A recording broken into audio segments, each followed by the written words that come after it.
고요한 햇살이 쏟아지는 오후의 공원, 그 평화로운 풍경 위로 눈에 보이지 않는 날카로운 긴장감이 팽팽하게 흐르고 있습니다.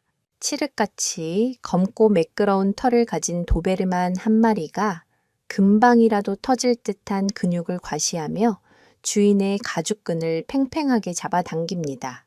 그 옆에 선거구의 외국인 남자는 흡족한 듯 혹은 오만한 듯한 미소를 입가에 걸고 있습니다. 그리고 그들로부터 조금 떨어진 벤치 아래 한 노인의 발치에 새하얀 진돗개 한 마리가 소리 없이 엎드려 있습니다.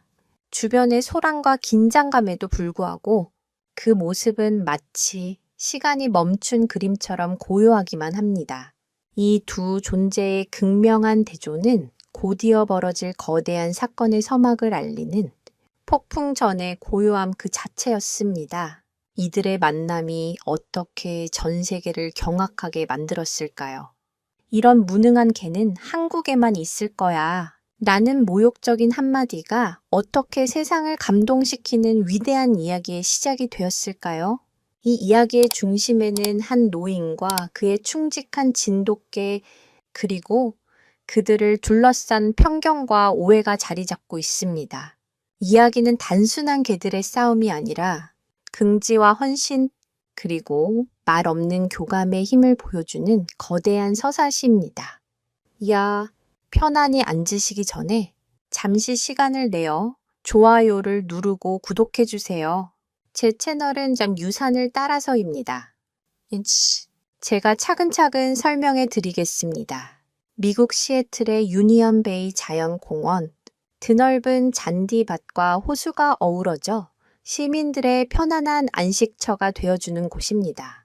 주말 오후, 공원은 가족 단위의 방문객들, 조깅을 즐기는 사람들, 그리고 각양각색의 반려견들로 활기가 넘쳤습니다. 하지만 그 활기찬 분위기 한가운데에는 명백한 이질감을 자아내는 존재가 있었습니다. 마커스라는 이름의 남성과 그의 도베르만, 즈스였습니다. 즈스는 단순한 애완견이라기보다는 잘 벼려진 무기에 가까웠습니다. 단단하게 잘린 귀와 짧은 꼬리, 군살 하나 없는 근육질의 몸은 그 자체로 위압적이었습니다. 마커스는 그런 즈스를 통제하는 자신의 모습에 심취해 있었습니다. 그는 굵은 가죽 목줄을 쥔 손에 힘을 주며 주변 사람들이 슬금슬금 자리를 피하는 것을 즐기는 듯 보였습니다. 즈스의 거친 숨소리와 금방이라도 터져 나올 듯한 팽팽한 에너지는 공원의 평화로운 BGM을 찢는 불협화음과도 같았습니다. 그로부터 약 20m 떨어진 오래된 목련나무 아래 벤치, 그곳에는 동양인 노인 한 명이 조용히 앉아 있었습니다. 그의 이름은 김현수, 이민 1세대로 평생을 목수일로 살아온 장인이었습니다.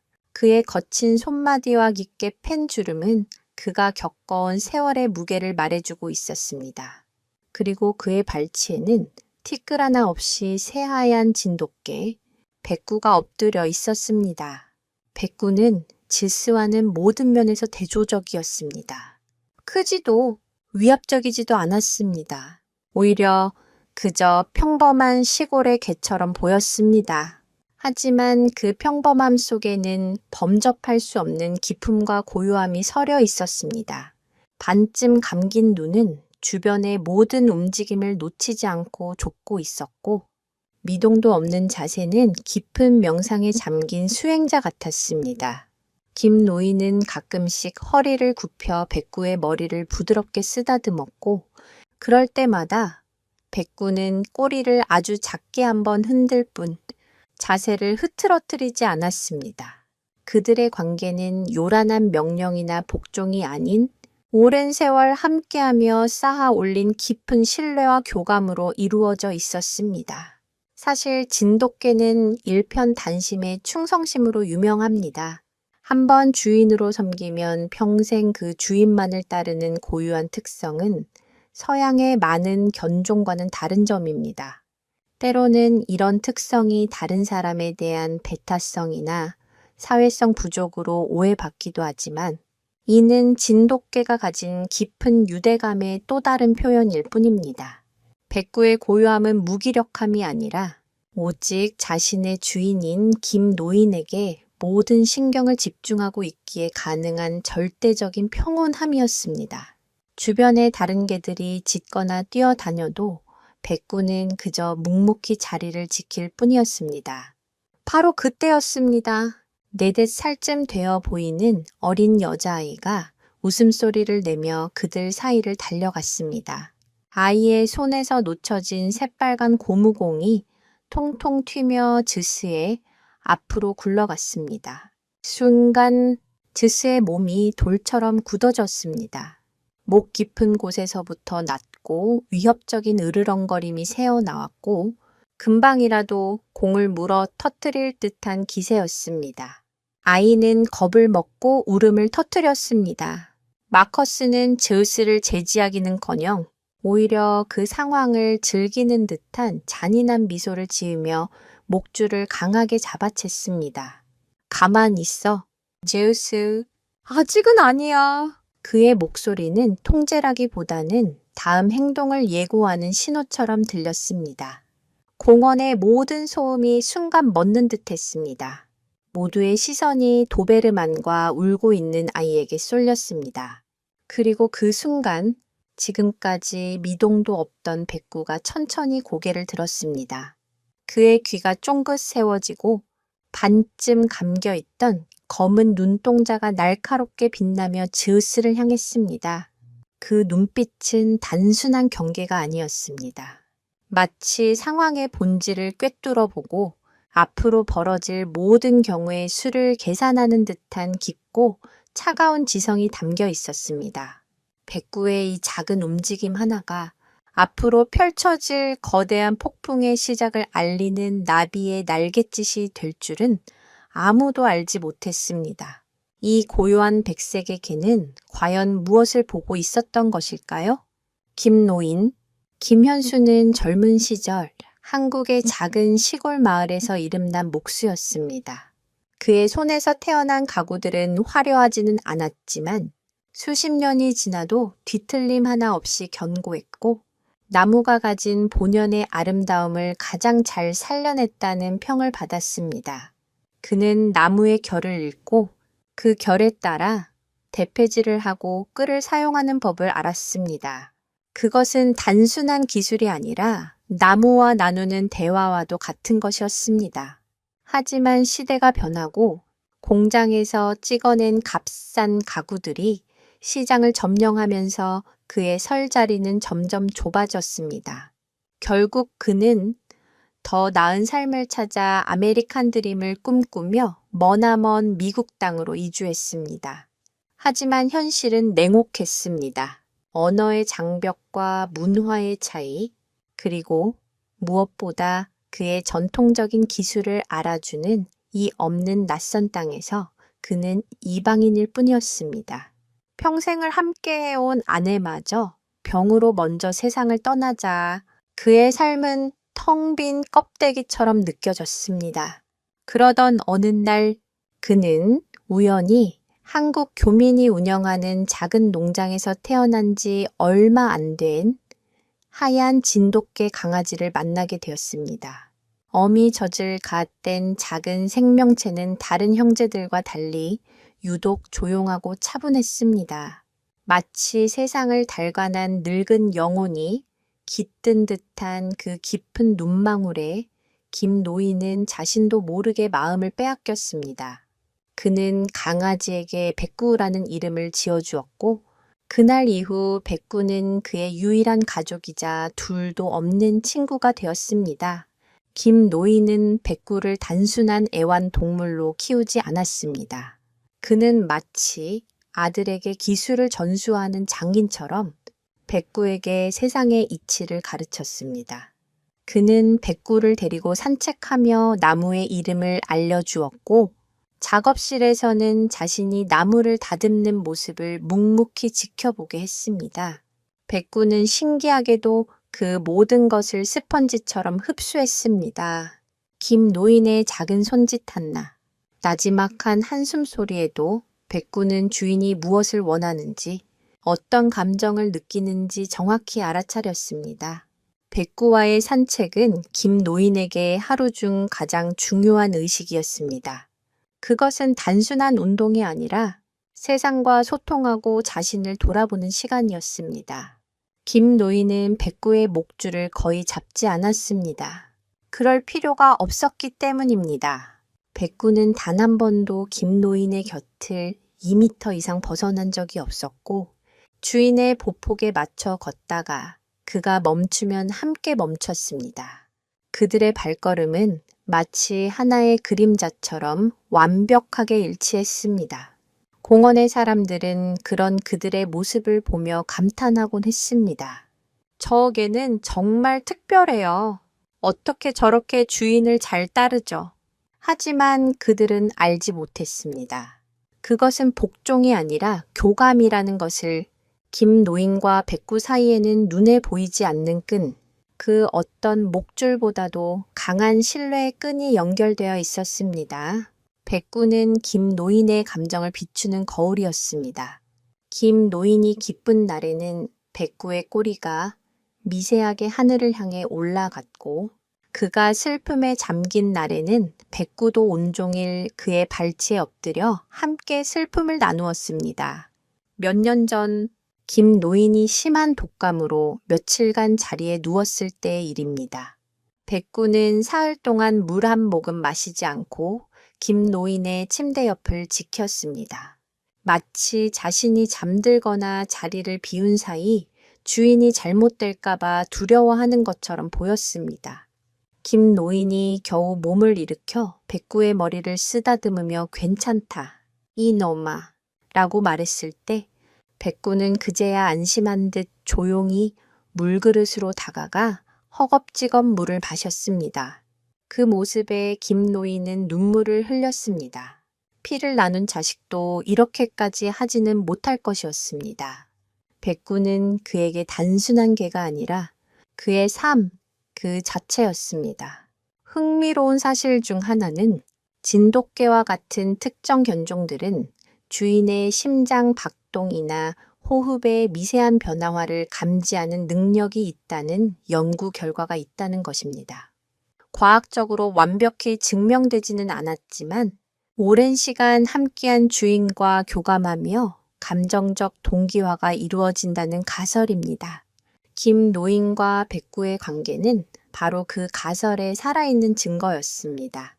그들은 서로의 언어를 이해했고 서로의 영혼을 느꼈습니다. 오늘도 김 노인은 백구와 함께 공원을 찾았습니다. 하지만 오늘의 공기는 평소와 달랐습니다. 저 멀리 보이는 도베르만과 그 주인의 오만한 모습은 김 노인의 마음에 작은 파문을 일으켰습니다. 그는 폭력과 과시욕으로 가득 찬 저 모습이 불편했습니다. 그는 백구의 등을 부드럽게 쓰다듬으며 나지막이 속삭였습니다. 백구야, 우리는 우리 갈 길을 가자. 저들과 엮일 필요 없다. 백구는 주인의 마음을 읽었다는 듯 그의 손길에 잠시 눈을 감았다 뜰 뿐이었습니다. 그러나 운명은 그들의 조용한 바람을 외면하려 하고 있었습니다. 아이의 빨간 공이 도베르만 앞으로 굴러가고 위협적인 으르렁거림이 공기를 가르던 바로 그 순간 김 노인은 백구의 등 근육이 미세하게 긴장하는 것을 느꼈습니다. 고요한 호수 같던 백구의 내면에 작은 돌멩이 하나가 던져진 것입니다. 이 작은 파문은 과연 거대한 파도가 되어 모든 것을 휩쓸어 버릴까요? 아니면 다시 고요함을 되찾을 수 있을까요?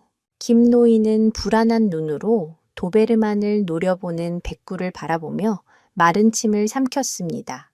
마커스 해밀턴은 자신이 특별한 존재라고 믿는 사람이었습니다. 월스트리트에 잘 나가는 펀드 매니저인 그는 세상 모든 것을 숫자로 환산하고 그 숫자로 가치를 매기는 데 익숙했습니다. 그에게 인간관계는 곧 거래였고 감정은 비효율적인 사치에 불과했습니다. 그의 세상은 승자와 패자, 지배하는 자와 지배당하는 자로 나뉘어 있었고, 그는 당연히 자신이 전자에 속한다고 믿어 의심치 않았습니다. 그의 이런 가치관은 그가 키우는 반려견 도베르만 즈스에게 고스란히 투영되었습니다. 마커스는 즈스를 가족이나 친구로 생각하지 않았습니다. 즈스는 그의 부와 권력, 그리고 남성성을 과시하는 하나의 상징이자 액세서리였습니다. 그는 독일 최고의 혈통을 가진 즈스를 엄청난 돈을 주고 데려왔고, 가장 비싼 사료를 먹이고 가장 혹독한 복종 훈련을 시켰습니다.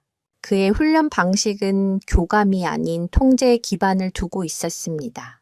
그는 지스가 다른 개나 사람에게 조금이라도 친근함을 보이려 하면 가차 없이 초크 체인을 잡아당겨 고통을 주었습니다. 그의 목표는 지스를 완벽하게 통제되는 자신만의 살아있는 무기로 만드는 것이었습니다. 그는 공원에서 사람들이 지스를 보고 겁을 먹고 뒷걸음질 칠 때마다 짜릿한 쾌감을 느꼈습니다. 그것은 자신이 다른 사람들 위에 군림하고 있다는 확인과도 같았습니다. 그는 지스의 공격성을 억누르는 것이 아니라 오히려 은밀하게 조장했습니다. 그는 지스가 으르렁거릴 때마다 Good boy, 제우스, 지켜 라며 칭찬했고, 이는 제우스에게 모든 타인은 잠재적인 위협이라는 인식을 심어주었습니다. 마커스의 눈에 세상의 모든 개는 혈통과 가격, 그리고 복종 수준에 따라 서열이 매겨졌습니다. 그의 기준에서 즈스는 최상위 포식자였고, 공원에 있는 다른 어중기떠중이 개들은 감히 고개도 들 수 없는 하찮은 존재들이었습니다. 그는 특히 잡종견이나 유기견을 데리고 나온 사람들을 경멸했습니다. 능력 없는 자들이나 키우는 쓸모없는 개라고 공공연히 말하고 다닐 정도였습니다. 그의 이런 오만함은 인종에 대한 편견으로까지 이어졌습니다. 그는 특히 조용하고 말이 없는 동양인들을 속으로 무시하는 경향이 있었습니다. 그들의 겸손함이나 예의 바름을 나약함의 증거라고 멋대로 판단해 버렸습니다. 사실 도베르만이라는 견종 자체는 매우 지능이 높고 주인에게 충성스러운 개입니다. 19세기 후반 독일의 세금 징수원이었던 칼 프리드리히 루이스 도베르만이 자신을 보호할 목적으로 여러 견종을 교배하여 만들어낸 비교적 역사가 짧은 견종입니다. 초기에는 도살업자의 개라고 불릴 정도로 사나운 이미지가 강했지만 올바른 교육과 사회화를 거치면 훌륭한 가정견이자 경비견이 될 수 있습니다. 즉, 즈스의 문제는 견종의 특성이라기보다는 전적으로 마커스의 그릇된 소유욕과 잘못된 교육 방식에서 비롯된 것이었습니다. 그는 도베르만의 충성심과 용맹함을 자신의 비뚤어진 자아를 투영하는 도구로 사용했을 뿐입니다. 오늘 공원에서 김 노인과 백구를 본 순간 마커스는 즉각적으로 경멸감을 느꼈습니다. 늙고 초라한 동양인 남자와 그저 하얗기만 한 평범해 보이는 게, 그의 눈에 그들은 공원의 품격을 떨어뜨리는 존재에 불과했습니다. 그는 백구가 미동도 없이 엎드려 있는 모습을 보며 속으로 비웃었습니다. 저게 개야. 장식품이야. 기백이라고는 눈꼽만큼도 없군. 역시 한국개는 어쩔 수 없어.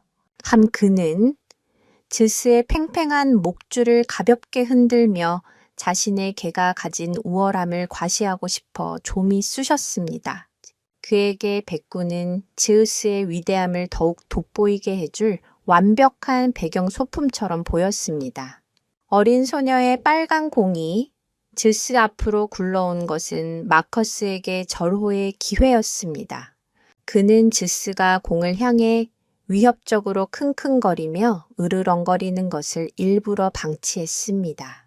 공포에 질려 우는 아이와 어쩔 줄 몰라 하는 아이의 엄마, 그리고 주변 사람들의 불안한 시선이 그에게는 마치 스포트라이트처럼 느껴졌습니다. 그는 이 상황의 유일한 해결자이자 지배자였습니다. 그가 목줄을 한번 당기자 즈스는 마지못해 행동을 멈췄지만 그 눈은 여전히 공에 대한 소유욕과 공격성으로 번뜩이고 있었습니다. 마커스는 아이 엄마를 향해 거만한 표정으로 말했습니다. 다음부턴 아이 간수 잘하셔야겠군요. 내 개는 훈련을 잘 받아서 참을성이 있지만 다른 개였다면 어땠을지 모를 일입니다. 그의 말에는 사과나 유감의 표시 대신 오만한 책임 전가만이 가득했습니다. 바로 그때 그는 자신과 즈스를 쏘아보는 차가운 시선을 느꼈습니다. 고개를 돌리자 그곳에는 아까 그 동양인 노인의 하얀 개 백구가 있었습니다. 백구는 여전히 엎드린 자세였지만 고개를 들고 이쪽을 똑바로 응시하고 있었습니다. 그 눈빛은 단순한 동물의 눈빛이 아니었습니다. 모든 상황을 파악하고 마커스와 즈스의 본질까지 꿰뚫어 보는 듯한 깊고 이성적인 시선이었습니다. 마커스는 순간적으로 불쾌감을 느꼈습니다. 감히 저런 미물 따위가 자신을 평가하듯 쳐다본다는 사실에 참을 수 없는 모욕감을 느낀 것입니다. 그는 백구를 향해 경멸적으로 코웃음을 쳤습니다. 뭘 봐. 이 쓸모없는 똥개야. 이 한마디는 단순한 혼잣말이 아니었습니다. 그것은 곧 터져 나올 거대한 갈등의 도화선에 불을 붙이는 위험하고 어리석은 도발이었습니다. 과연 이 도발은 어떤 끔찍한 결과를 불러오게 될까요? 마커스의 오만함은 멈출 줄 몰랐습니다. 그는 백구의 날카로운 시선에 오히려 자극을 받아 일부러 김 노인이 있는 벤치 쪽으로 즈스를 이끌고 다가갔습니다. 주변 사람들의 불안한 시선 따위는 안중에도 없다는 듯한 거만한 걸음걸이였습니다. 즈스는 주인의 의도를 알아차렸는지 백구를 향해 낮은 경계의 울음소리를 내며 코를 킁킁거렸습니다. 거대한 흑표범이 작은 백토끼에게 다가가는 듯한 일촉즉발의 긴장감이 흘렀습니다. 김 노인은 조용히 자리에서 일어나 백구의 앞을 가로막듯 섰습니다. 그는 싸움을 원치 않았습니다. 그저 조용히 이 자리를 피하고 싶을 뿐이었습니다. 그는 마커스를 향해 최대한 정중하게 그러나 단호한 목소리로 말했습니다. 선생, 당신의 개가 너무 흥분한 것 같으니 조금 떨어져 주시겠소.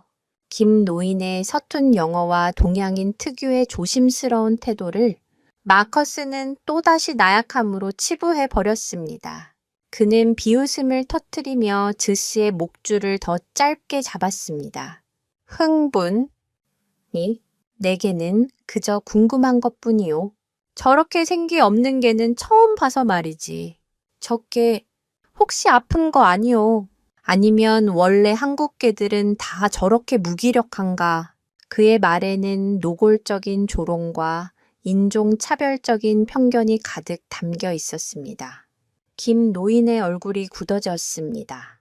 자신을 모욕하는 것은 참을 수 있었지만 평생의 동반자인 백구를 그리고 자신의 조국을 모욕하는 것은 참을 수 없었습니다. 그는 낮은 목소리로 대답했습니다. 내 개는 아프지 않소.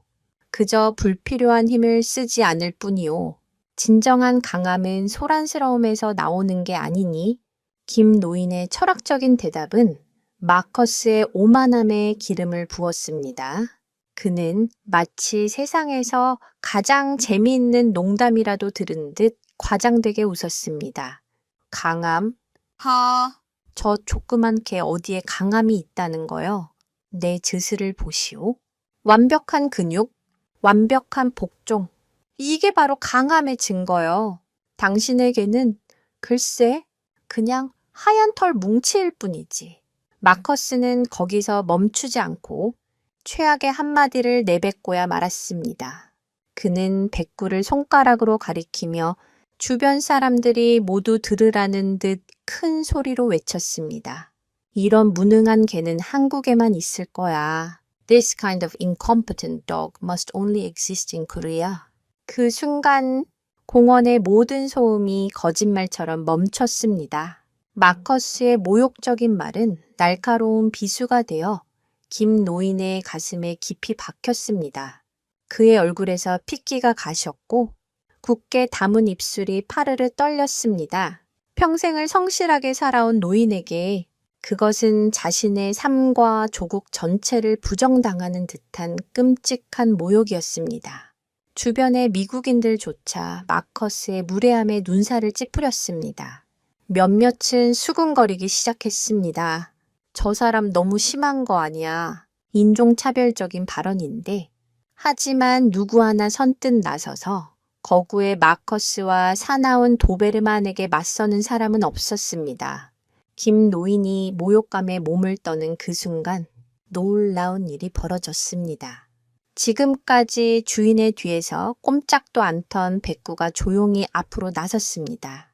그리고는 으르렁거리거나 짖는 대신 마커스와 즈스를 향해 깊고 차분한 눈빛을 보냈습니다. 그 눈빛에는 분노나 두려움이 아니었습니다. 오히려 상대를 측은하게 여기는 듯한 혹은 모든 것을 이미 알고 있다는 듯한 기묘한 평온함이 담겨 있었습니다. 백구는 그저 조용히 서서 상대를 응시했을 뿐인데 그 존재감만으로도 즈스의 기세를 압도하는 듯 했습니다. 즈스는 백구의 예상치 못한 반응에 오히려 당황한 듯 킁킁거리며 뒷걸음질을 치기까지 했습니다. 마치 보이지 않는 힘에 밀려나는 것 같았습니다. 개의 세계에서는 때때로 소리 없는 기싸움이 물리적인 싸움보다 더 중요할 때가 있습니다. 이를 카밍 시그널이라고도 부르는데 하품을 하거나 시선을 피하거나 몸을 할든 등의 행동으로 상대방을 진정시키고 갈등을 피하려는 본능적인 행동입니다. 하지만 백구의 행동은 단순한 카밍 시그널을 넘어선 것이었습니다.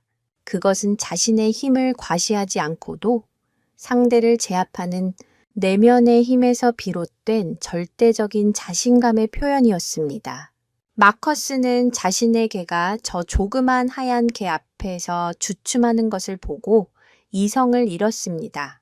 자신의 자존심에 금이 가는 것을 참을 수 없었습니다. 그는 즈스의 목줄을 거칠게 잡아당기며 소리쳤습니다. 뭐 하는 거야? 제우스, 저런 놈에게 겁을 먹은 거냐? 그는 다시 김 노인을 향해 도끼 서린 눈빛을 보냈습니다. 두고 보시오. 영감, 언젠가 당신의 저 잘난 체하는 개가 얼마나 무능하고 쓸모없는 존재인지 증명해 보일 테니 그는 이 말을 남기고 획 돌아서서 공원을 빠져나갔습니다. 그의 뒷모습은 분노와 굴욕감으로 일그러져 있었습니다. 김 노인은 그 자리에 한참을 서 있었습니다. 마커스가 남긴 모욕적인 말들이 귓가에 계속 맴돌았습니다. 그는 조용히 허리를 굽혀 백구의 목을 끌어안았습니다. 미안하다. 백구야, 나 때문에 네가 이런 수모를 겪는구나. 그의 목소리는 물기에 젖어 있었습니다. 백구는 주인의 슬픔을 위로하려는 듯 그의 거친 손등을 부드럽게 핥았습니다. 그날의 사건은 공원에 있던 사람들의 기억 속에 깊이 각인되었습니다. 그리고 그것은 단순한 해프닝이 아니었습니다. 더 큰 비극과 위대한 영웅의 탄생을 예고하는 잔혹한 운명의 서곡이었습니다. 마커스의 저주는 과연 현실이 될까요? 아니면 김 노인의 말처럼 진정한 강함은 고요함 속에서 증명될까요? 그날 이후 공원의 공기는 이전과는 완전히 달라져 있었습니다. 마커스의 저주 섞인 예언 이후 공원의 평화는 서서히 금이 가기 시작했습니다. 그는 마치 자신의 말을 증명이라도 하려는 듯 매일 같은 시간에 즈스를 데리고 공원에 나타났습니다. 그리고 즈스의 공격성은 날이 갈수록 노골적으로 변해갔습니다. 이전에는 목줄을 팽팽하게 당기는 수준이었다면 이제는 다른 개들을 향해 이빨을 드러내고 달려들듯 위협하는 일이 잦아졌습니다. 작은 푸들이나 비글 같은 소형견들은 제스의 위압적인 모습만 봐도 겁에 질려 주인 뒤로 숨기 바빴습니다. 공원의 다른 견주들은 마커스와 제스를 피하기 시작했고 그들이 나타나면 슬금슬금 자리를 뜨는 것이 불문율처럼 되어버렸습니다. 공원은 더 이상 모두의 휴식 공간이 아니었습니다. 그것은 마커스와 제스가 지배하는 작은 왕국이었고 다른 이들은 그들의 심기를 거스르지 않기 위해 눈치를 보는 신세로 전락했습니다.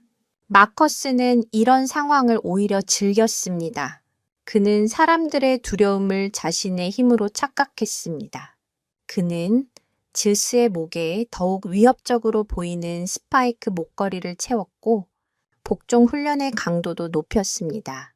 그의 훈련은 앉아, 기다려 같은 기본적인 것이 아니었습니다.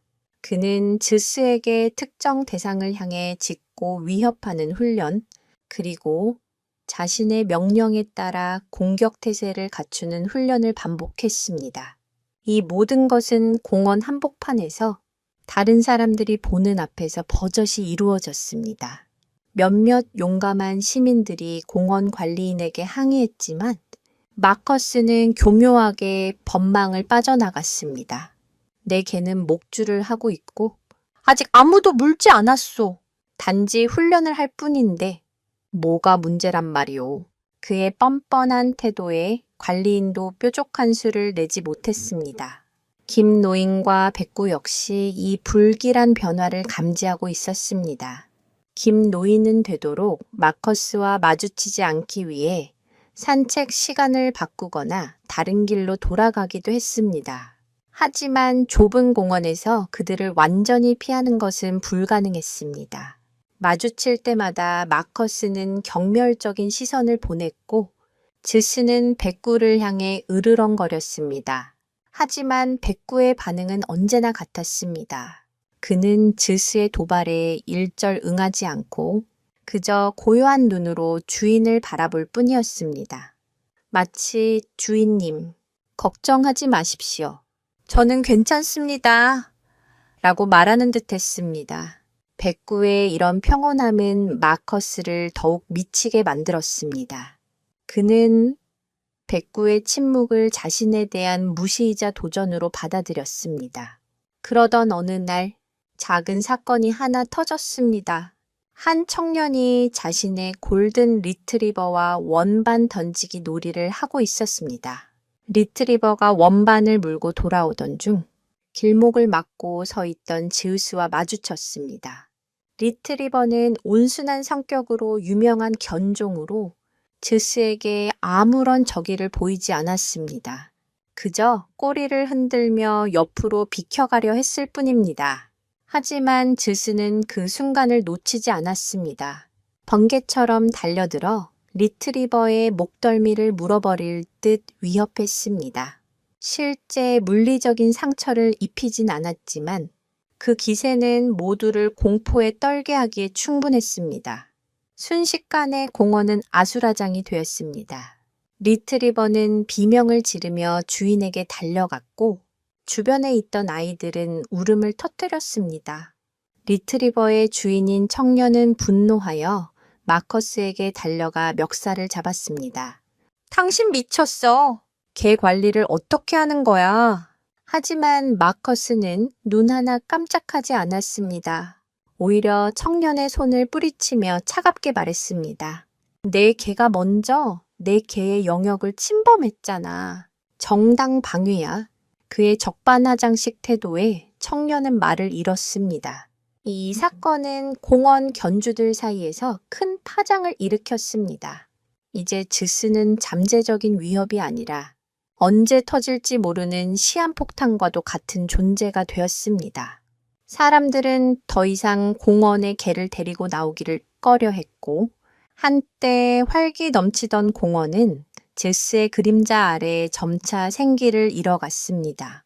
흥미로운 점은 개들의 공격성은 종종 영역 방어, 본능과 깊은 관련이 있다는 것입니다. 특히 훈련을 통해 경비견의 역할을 학습한 개들은 자신이 머무는 공간을 자신의 영역으로 인식하고 그 영역에 들어오는 낯선 존재를 침입자로 간주하여 공격적인 반응을 보일 수 있습니다. 마커스는 바로 이 점을 악용하고 있었습니다. 그는 공원 전체를 즈스의 영역으로 만들려 했고, 즈스는 주인의 의도에 충실하게 따르고 있었던 것입니다. 김 노인은 이 모든 상황을 멀리서 지켜보며 깊은 시름에 잠겼습니다. 그는 마커스의 광기가 결국 끔찍한 비극을 불러올 것이라고 직감했습니다. 그의 마음속에는 두려움과 함께 알 수 없는 책임감이 싹트고 있었습니다. 자신이 처음 마커스와 맞섰을 때 그의 오만함을 꺾지 못했던 것이 이런 결과를 낳은 것은 아닐까 하는 죄책감이 들었습니다. 그는 백구의 등을 쓰다듬으며 혼잣말처럼 중얼거렸습니다. 백구야, 우리가 무언가 해야 할지도 모르겠구나. 백구는 대답 대신 주인의 눈을 깊이 들여다보았습니다. 그 검은 눈동자 속에는 이미 모든 것을 각오한 듯한 굳은 결의가 서려 있었습니다. 즈스의 광기는 이제 임계점을 향해 치닫고 있었습니다. 과연 다음 희생자는 누가 될 것인가? 그리고 이 비극을 막을 수 있는 존재는 과연 있는 것일까? 공원의 나무들은 다가올 피바람을 예감한 듯 불안하게 잎사귀를 떨고 있었습니다. 공원의 잿빛 분위기 속에서도 아이들의 웃음소리는 유일한 희망처럼 울려 퍼졌습니다. 그 중에서도 유독 맑고 청가한 목소리의 주인공은 7살 소녀 클라라였습니다. 클라라는 햇살 같은 금발과 바다를 담은 듯한 파란 눈을 가진 그림책에서 막 튀어나온 듯한 아이였습니다. 클라라는 선천적으로 심장이 약하게 태어났습니다. 여러 차례의 큰 수술을 견뎌내야 했고 또래 아이들처럼 마음껏 뛰어놀 수도 없었습니다.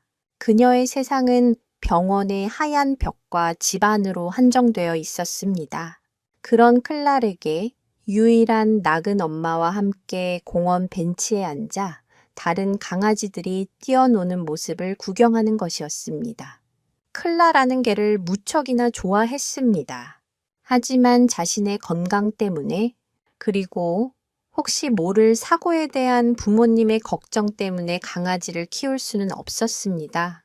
그래서 클라라는 공원의 모든 개들에게 자신만의 이름을 붙여주고 그들의 이야기를 상상하는 것을 좋아했습니다. 덩치 큰 리트리버는 골디 장군, 촐랑거리며 뛰어다니는 치와와는 작은 요정 팅커벨이라고 부르는 식이었습니다. 클라라의 상상 속에서 공원은 온갖 신비로운 존재들이 살아가는 마법의 왕국이었습니다. 클라라가 가장 좋아했던 개는 바로 김노인의 백구였습니다. 다른 개들처럼 요란하게 굴지도 정신없이 뛰어다니지도 않았지만 클라라는 백구에게서 특별한 무언가를 느꼈습니다. 그녀는 백구를 하얀 수호천사라고 불렀습니다. 클라라의 눈의 백구는 마치 늙은 마법사김, 노인들 지키는 충직하고 지혜로운 영물처럼 보였습니다. 그녀는 엄마 손을 잡고 공원에 올 때마다 백구를 찾는 것이 첫 번째 일이었습니다. 멀리서나마 백구의 고요한 모습을 보는 것만으로도 클라라는 마음의 평화를 얻곤 했습니다. 그녀는 종종 스케치북에 백구의 모습을 그리기도 했습니다. 그녀의 그림 속 백구는 항상 날개를 단 채 김노인과 클라라 자신을 지켜주는 모습으로 표현되었습니다. 김노인 역시 클라라의 존재를 알고 있었습니다. 그는 자신과 백구를 향한 아이의 순수한 시선을 느낄 수 있었습니다. 아이의 눈에는 편견이나 두려움이 없었습니다. 그저 순수한 호기심과 애정이 담겨 있을 뿐이었습니다. 김노인은 클라라를 볼 때마다 먼저 세상을 떠난 자신의 손녀가 생각나 가슴 한쪽이 아려왔습니다. 그는 클라라와 마주치면 언제나 인자한 미소를 지어 보였고 그것이 그가 아이에게 건넬 수 있는 유일한 인사였습니다. 백구 또한 클라라를 알아보는 듯 했습니다. 클라라가 근처에 있을 때면 백구는 평소보다 더 귀를 쫑긋 세우고 주변을 경계하는 모습을 보이곤 했습니다. 약한 존재를 보호하려는 본능적인 행동이었을지도 모릅니다. 물론 클라라의 마법 왕국에도 무서운 악당은 존재했습니다. 바로 마커스와 즈스였습니다. 클라라는 즈스를 그림자 괴물이라고 불렀습니다. 즈스의 시커먼 털과 위협적인 모습, 그리고 주인의 차가운 표정은 어린 클라에게 공포 그 자체였습니다. 클라라의 엄마는 즈스가 나타나면 서둘러 클라라의 눈을 가리고 자리를 피하곤 했습니다. 클라라, 저쪽은 쳐다보는 게 아니야. 나쁜 기운이 옮을지도 몰라. 엄마의 말에 클라라는 고개를 끄덕였지만 마음속의 두려움은 쉽게 가시지 않았습니다. 그녀는 밤마다 그림자 괴물이 자신을 쫓아오는 악몽을 꾸기도 했습니다. 최근 들어 즈스의 공격성이 심해지면서 클라라의 공원 나들이는 더욱 힘들어졌습니다. 클라라의 엄마는 혹시 모를 사고를 우려해 공원에 오는 것을 망설였지만 온종일 집안에만 갇혀 지내는 딸의 창백한 얼굴을 보면 차마 그러지 못했습니다. 결국 그녀는 즈스가 나타나지 않을 법한 이른 아침이나 늦은 오후를 택해 사람들이 없는 한적한 곳에만 머물다 돌아가곤 했습니다. 개의 후각은 인간보다 수만 배에서 수십만 배까지 발달한 것으로 알려져 있습니다. 일부 특수 훈련을 받은 개들은 사람의 호르몬 변화를 감지해 질병을 찾아내기도 합니다. 백구가 클라라의 약한 심장을 의학적으로 인지했을 리는 없지만 그 아이에게서 풍기는 다른 아이들과는 다른 미세한 채취의 차이나 그녀의 조심스러운 움직임을 통해 그녀가 보호가 필요한 약한 존재임을 본능적으로 감지했을 가능성은 충분합니다. 운명의 그날이 다가오고 있었습니다.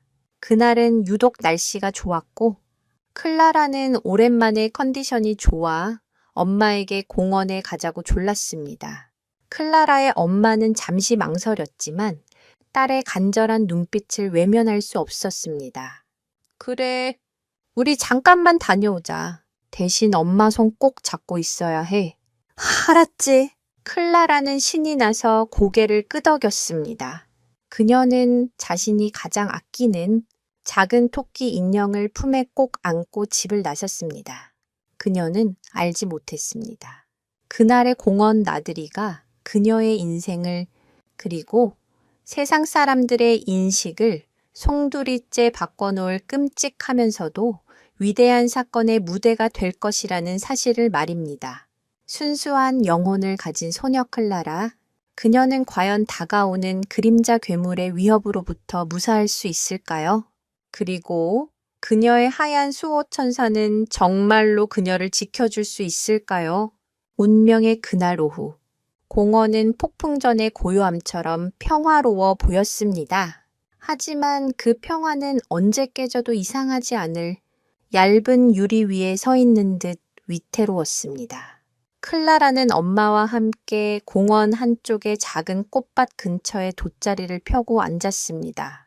엄마는 책을 읽고 클라라는 품에 안고 온 토끼 인형 릴리와 소꿉놀이를 하고 있었습니다. 클라라는 릴리에게 꽃잎을 따서 먹여주는 신용을 하며 속삭였습니다. 릴리, 많이 먹고 튼튼해져야 해. 그래야 나랑 같이 뛰어놀 수 있지. 아이의 순진한 목소리가 바람을 타고 부드럽게 퍼져나갔습니다. 그때였습니다. 공원 입구에서부터 불길한 기운이 감돌기 시작했습니다. 마커스와 즈스가 어김없이 모습을 드러낸 것입니다. 그날따라 마커스의 표정은 더욱 굳어 있었고 즈스의 걸음걸이는 유난히 공격적이었습니다. 아마도 마커스는 회사에서 좋지 않은 일이 있었을 것이고 그의 스트레스는 고스란히 즈스에게 전달되고 있었습니다. 개는 주인의 감정을 매우 민감하게 느끼는 동물입니다. 주인의 불안과 분노는 개에게 경계심과 공격성을 증폭시키는 기폭제가 됩니다. 마커스는 즈스의 목줄을 거의 잡고 있지 않았습니다. 길게 늘어뜨린 채 마치 언제든 놓아버릴 수 있다는 듯한 태도였습니다. 그것은 무책임함을 넘어선 명백한 위협의 신호였습니다. 공원의 사람들은 그들이 나타나자마자 약속이라도 한 듯 짐을 챙기기 시작했습니다. 아이들의 웃음소리가 잦아들고 공기는 순식간에 차갑게 식었습니다. 클라라의 엄마도 위험을 감지하고 자리에서 일어났습니다. 클라라, 이제 그만 집에 가야 할 것 같아. 하지만 클라라는 놀이에 너무 집중한 나머지 엄마의 말을 듣지 못했습니다. 바로 그 순간 클라라의 손에서 토끼 인형 릴리가 미끄러져 잔디밭으로 굴러갔습니다. 릴리는 대굴대굴 굴러가 클라라로부터 약 2m 떨어진 곳에 멈춰섰습니다. 그리고 그 릴리가 멈춘 곳은 공원을 어슬렁거리던 즈우스의 바로 앞이었습니다. 모든 것이 슬로우 모션처럼 보였습니다. 즈우스의 몸이 굳어지고 귀가 뒤로 젖혀졌습니다. 목 깊은 곳에서부터 지옥의 소리 같은 으르렁거림이 터져 나왔습니다. 즈우스의 눈에 하얀 토끼 인형은 자신의 영역을 침범한 사냥감으로 인식되었습니다. 마커스는 그 상황을 보고도 제지할 생각이 없어 보였습니다. 오히려 그의 입계는 희미한 미소마저 감돌았습니다. 마치 이 모든 상황이 자신의 통제 아래 있다는 듯한 혹은 곧 벌어질 소란을 즐기기라도 하려는 듯한 잔인한 미소였습니다. 클라라는 자신의 소중한 친구 릴리가 위험에 처한 것을 보고 겁을 먹는 것도 잊은 채 자리에서 벌떡 일어났습니다. 안 돼! 릴리는 내 친구야. 아이는 본능적으로 인형을 향해 달려가기 시작했습니다. 클라라의 엄마가 비명을 지르며 아이를 잡으려 했지만 한 발 늦었습니다. 클라라의 돌발 행동은 최악의 결과를 낳고 말았습니다. 즈스의 사냥 본능에 불을 붙인 것입니다. 즈스의 눈에 인형을 향해 달려오는 작은 소녀는 사냥감을 빼앗으려는 경쟁자로 보였습니다. 크르르릉, 으르렁, 즈스는 더 이상 참지 않았습니다. 마커스가 잡고 있던 목줄이 손에서 스르륵 빠져나갔습니다. 의도적인 것인지 아니면 정말 놓친 것인지는 알 수 없었지만 결과는 끔찍했습니다. 목줄에서 풀려난 즈스는 한치의 망설임도 없이 클라라를 향해 돌진했습니다. 칠흑 같은 야수, 시속 50km에 육박하는 속도로 질주하는 도베르만의 모습은 그 자체로 공포였습니다. 공원 곳곳에서 사람들의 날카로운 비명이 터져 나왔습니다. 클라라의 엄마는 얼굴이 새하얗게 질린 채 그 자리에 주저앉고 말았습니다. 클라라는 자신을 향해 달려오는 거대한 그림자 괴물을 보고 얼어붙었습니다. 파란 눈동자는 극도의 공포가 어렸고 아이는 비명조차 지르지 못했습니다. 이 모든 일이 벌어지는 동안 김노인과 백구는 공원 반대편 벤치에 앉아 있었습니다. 김노인은 평소처럼 눈을 감고 고요한 오후를 즐기고 있었지만 백구는 달랐습니다. 백구는 이미 오래전부터 즈스의 심상치 않은 기운을 감지하고 그쪽에서 눈을 떼지 않고 있었습니다. 즈스가 클라라를 향해 돌진하는 순간 백구의 온몸에 털이 곤두섰습니다. 그의 몸 근육이 용수철처럼 수축했고 그의 입가에서 아주 낮게 하지만 그 어떤 소리보다도 위협적인 경고음이 새어나왔습니다. 시간이 멈춘 듯 했습니다. 클라라와 즈스의 거리는 불과 몇 미터, 아이의 연약한 몸이 맹수의 날카로운 이빨에 찢겨나가는 끔찍한 비극이 벌어지기까지는 1초도 채 남지 않은 상황이었습니다. 공원의 모든 사람들이 눈을 감거나 고개를 돌렸습니다. 차마 그 끔찍한 광경을 지켜볼 수가 없었습니다. 이제 모든 것이 끝났다고 생각한 바로 그 순간 하얀 섬광 하나가 잔디밭을 가로질렀습니다. 그것은 마치 절망 속에서 피어난 한 줄기 희망의 빛과도 같았습니다. 과연 이 하얀 섬광의 정체는 무엇일까요? 이 절체절명의 순간, 기적은 일어날 수 있을까요? 하얀 섬광이 잔디밭을 가로지르기 직전 김 노인의 벤치 아래에서는 소리 없는 전쟁이 벌어지고 있었습니다. 즈스가 클라라를 향해 돌진하는 것을 본 백구는 한치의 망설임도 없이 자리에서 튀어나가려 했습니다. 그의 본능, 약자를 보호하고 불의에 맞서려는 진돗가의 특유의 용맹함이 깨어난 것입니다. 하지만 그 순간 김 노인의 나지막하지만 단호한 목소리가 백구를 붙잡았습니다. 안 된다. 백구야, 가지마. 김 노인은 본능적으로 손을 뻗어 백구의 목덜미를 움켜쥐었습니다. 김 노인의 마음은 갈기갈기 찢어지는 듯 했습니다. 눈앞에서 어린 생명이 위험에 처한 것을 보고도 그는 자신의 분신과도 같은 백구를 위험 속으로 밀어 넣을 수 없었습니다. 상대는 훈련으로 단련된 거대한 맹수, 즈스였습니다. 체격 차이도 형역했고 한번 싸움이 붙으면 백구가 무사하리라는 보장이 없었습니다. 백구를 잃는 것은 김 노인에게 자신의 삶을 잃는 것과 같은 의미였습니다.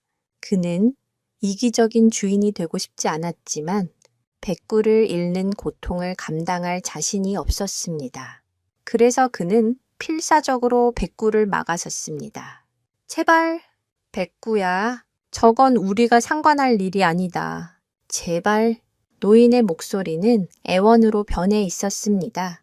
하지만 그 순간 백구는 처음으로 주인의 명령을 거역했습니다. 백구는 김 노인의 손을 뿌리치기 위해 몸부림치지 않았습니다.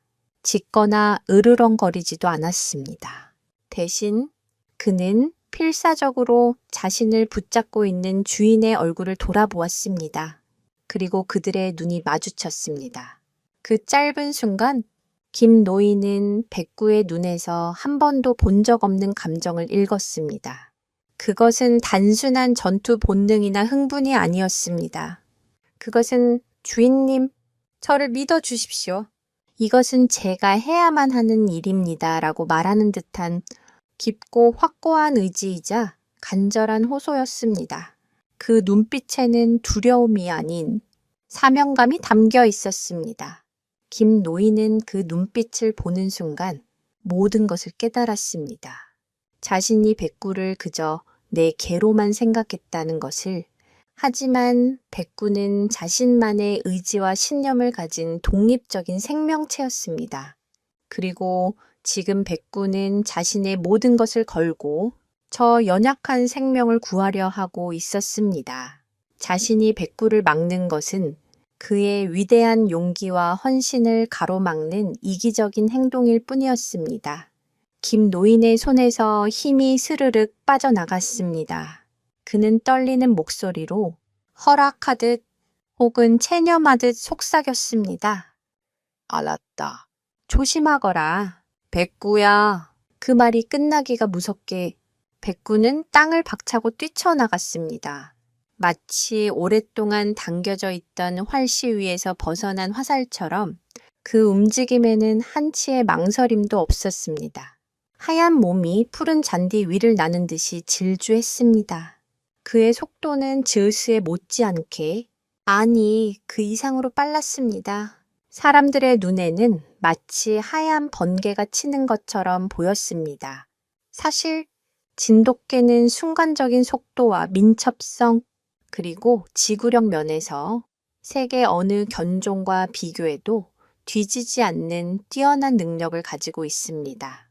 과거 한반도의 산악 지형에서 멧돼지나 고라니 같은 맹수를 사냥하던 사냥개의 후예이기 때문입니다. 그들의 몸은 폭발적인 힘을 낼 수 있도록 완벽하게 진화해 왔습니다.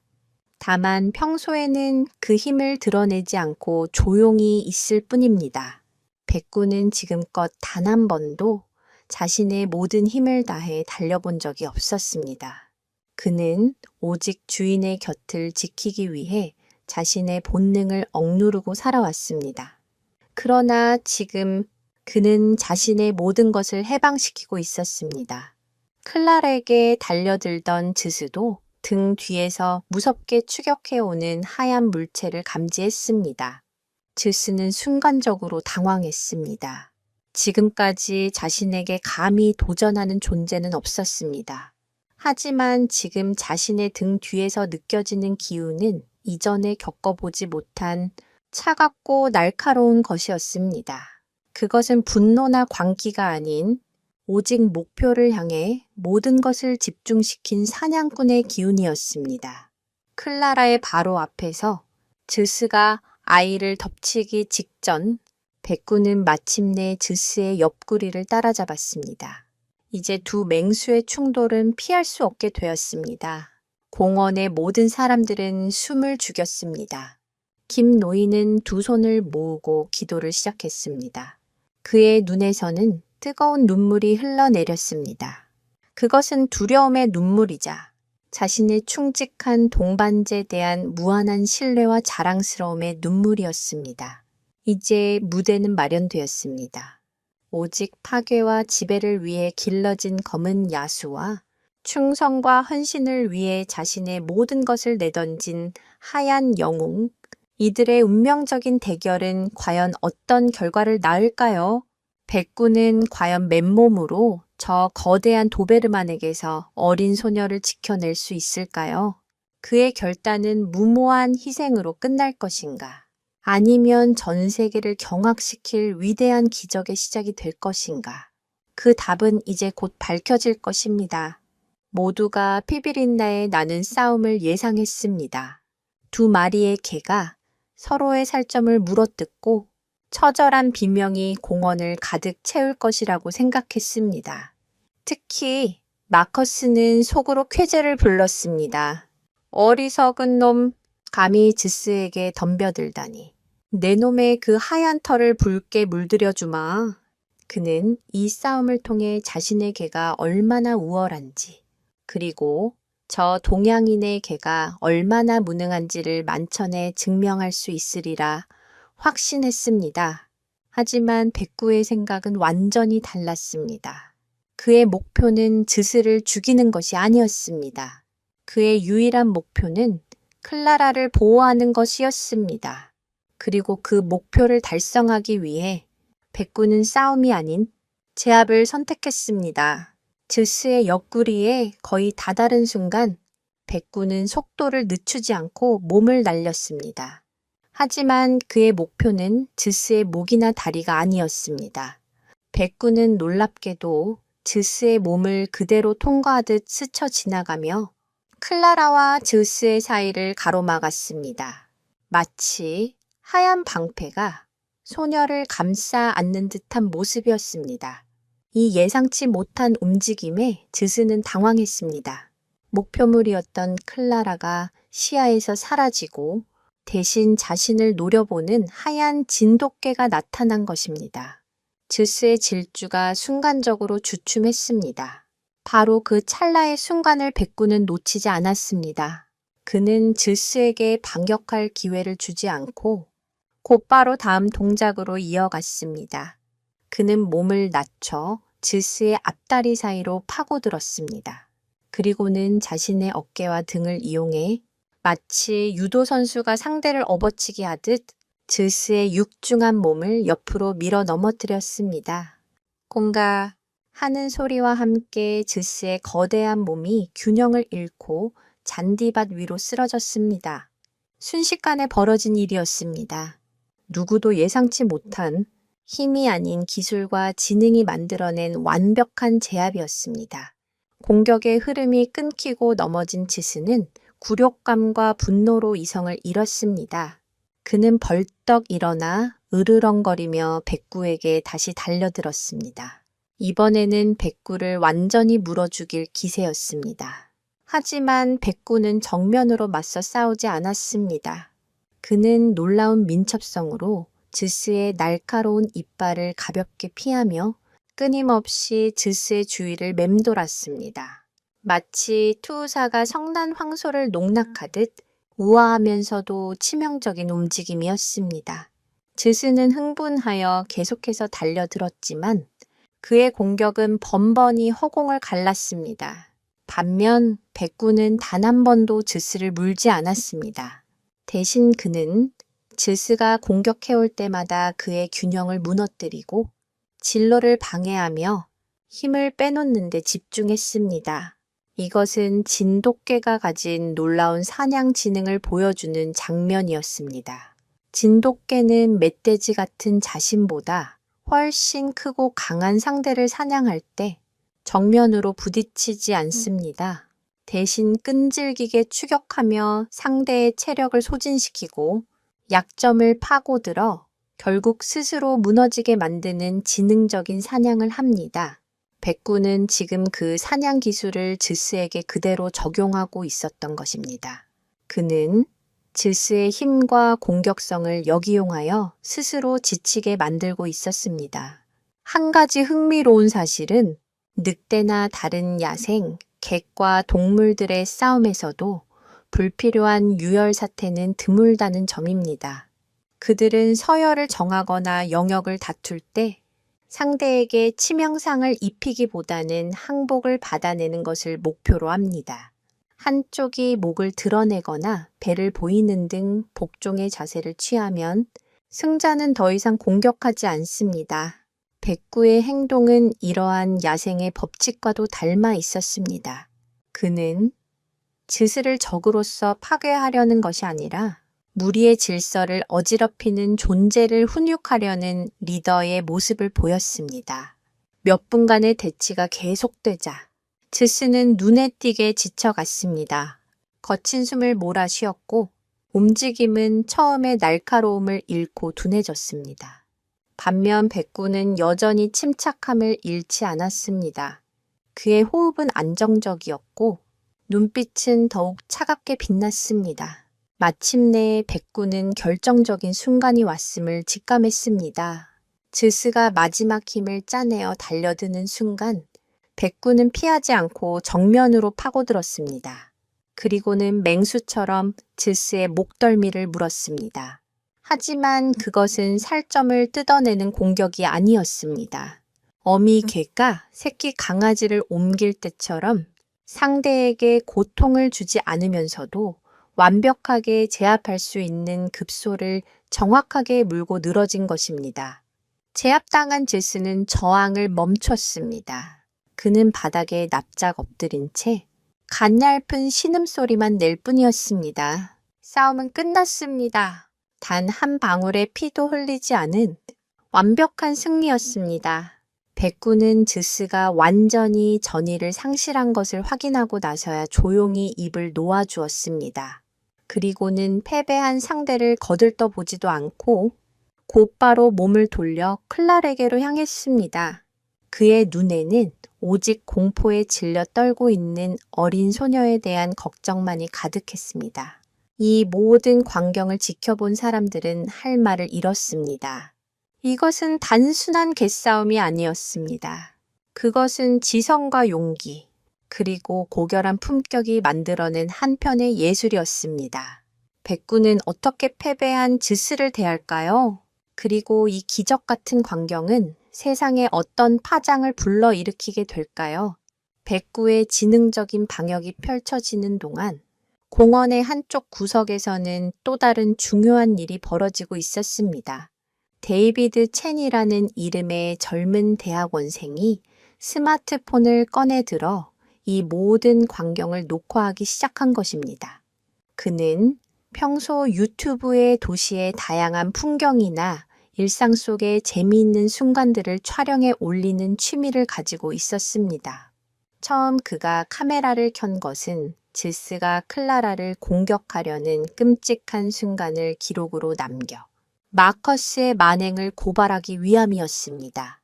그는 분노에 차서 마커스의 얼굴과 목줄을 놓아버리는 장면, 그리고 클라라를 향해 달려드는 즈스의 모습을 빠짐없이 영상에 담았습니다.